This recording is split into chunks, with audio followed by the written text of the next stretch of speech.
Hi guys, today we're going to be putting our dental dam on number 29, and I'm just going to go over how we place those and get them on there correctly, hopefully. We're going to start out with our dental dam template and our dental dam material. And we're just going to mark the teeth that are going to need to be exposed. And we are going to mark number 30 because that is going to be our anchor tooth. I have my marker here, so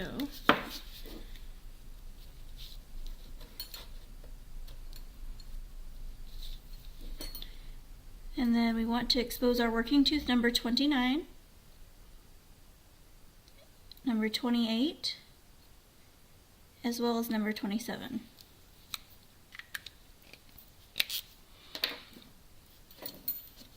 We're going to use our dental dam punch to punch the holes in our dental dam material.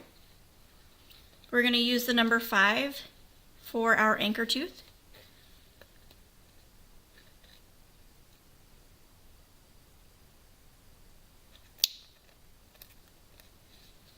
Because that's the one that the clamp will be on. Then we're going to move this down to number 3 for our premolars.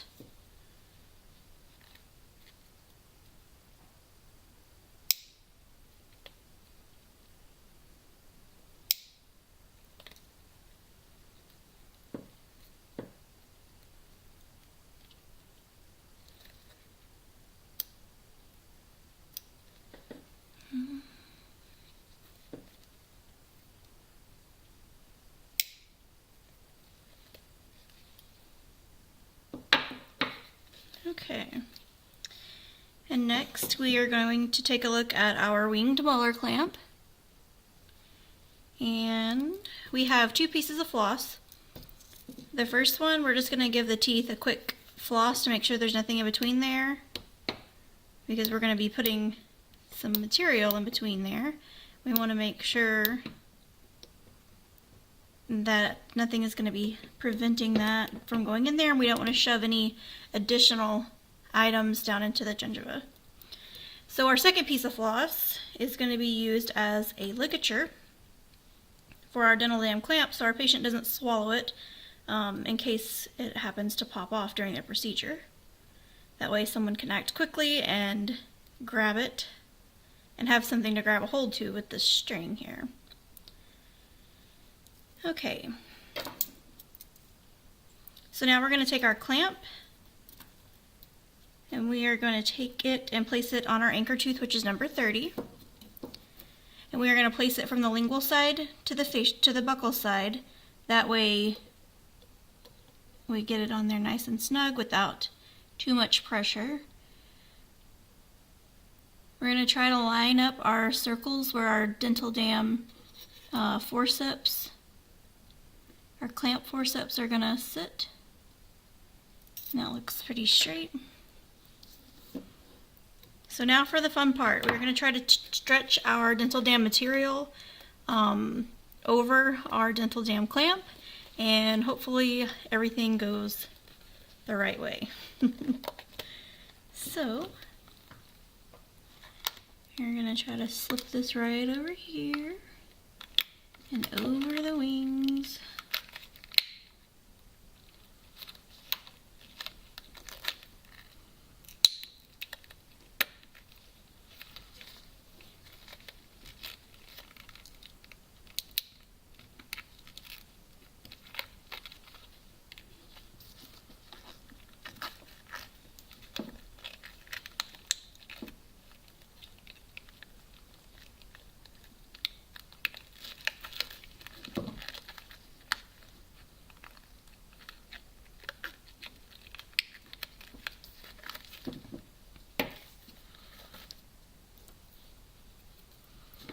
We're going to try to retrieve our ligature string.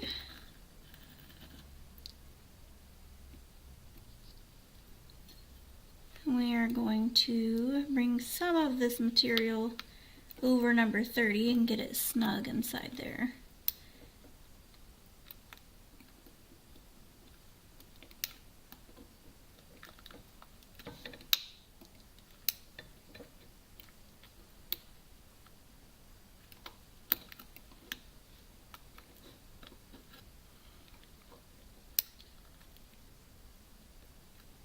we're putting a dental dam on the patient as well, we probably want to give them a bite block so that they can rest their mouth during the procedure, because if it's going to be a 1 or 2 hour procedure, they need to be able to relax a little bit. And that way they won't be closing down onto your dental dam, and they'll be comfortable, and the doctor will still have access to the area that he needs to work on. So once we have a little bit of this out here, we are going to take some of our floss. We're going to push that down in between. Hope I'm not getting away from the camera. To kind of rest that down in there the way that we want. You might want to pull it out so that we don't undo what we just did by pushing that down in between the contacts. Just get that good and snug down in there.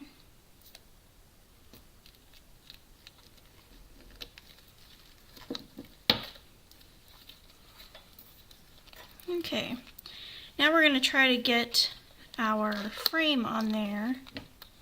Let's see if I can invert this just a little bit. I don't have a real smooth burnisher or anything to invert my dental dam material with. I'll try to get it with this. Just want to scoot that down to the margins.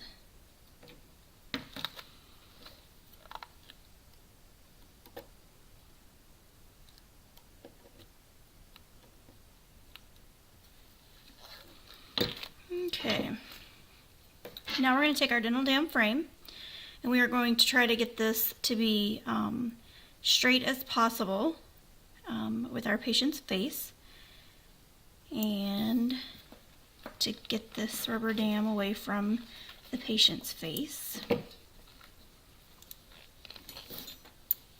This is the fun part, or not fun part.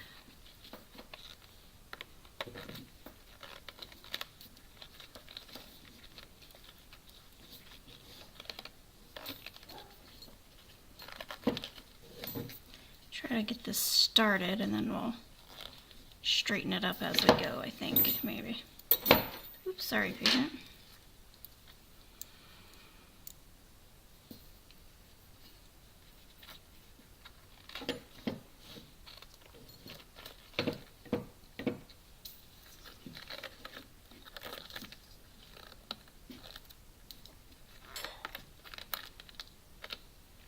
I don't know why this is the hardest part for me, but hopefully someday I will get better. It's not looking too promising as of late, but we are getting there.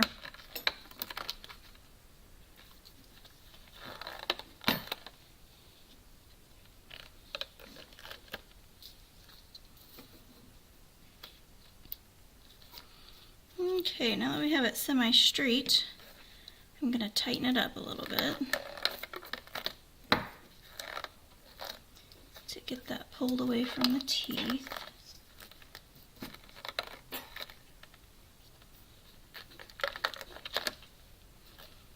Okay, still just a little crooked. That's better. So now that we have placed our rubber dam frame, we are going to put in just a little bit of wedget just to stabilize this rubber dam and hold it into place.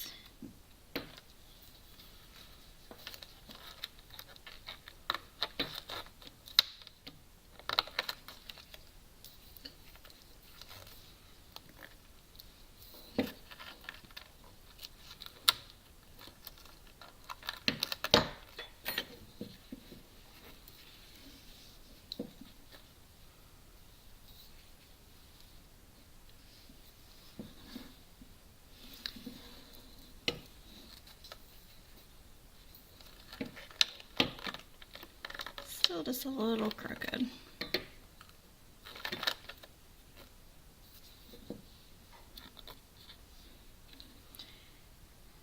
Now our clamp looks like it has slipped a little bit. It's not lined up with those grooves like we wanted. So we are just going to turn that. I hope I haven't stretched my clamp out because it's not popping off, but Doesn't seem like it wants to stay exactly where I want it.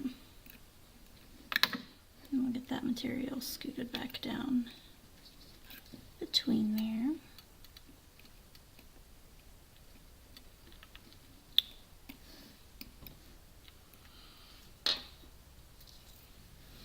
And there we have our dental dam frame, our dental dam material, our clamp, our ligature, and our stabilization cord.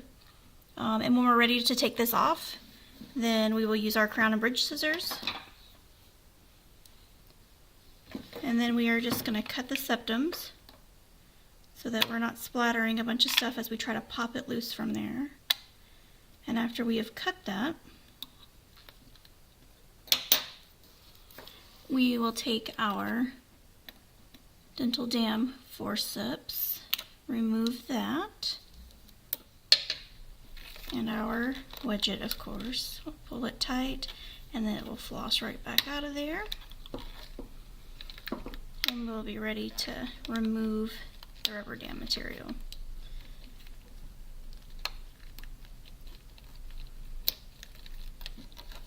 Once we've done that, I don't see any missing pieces that haven't been cut, but we're going to go ahead and look around and make sure that we haven't lost any of that dental dam material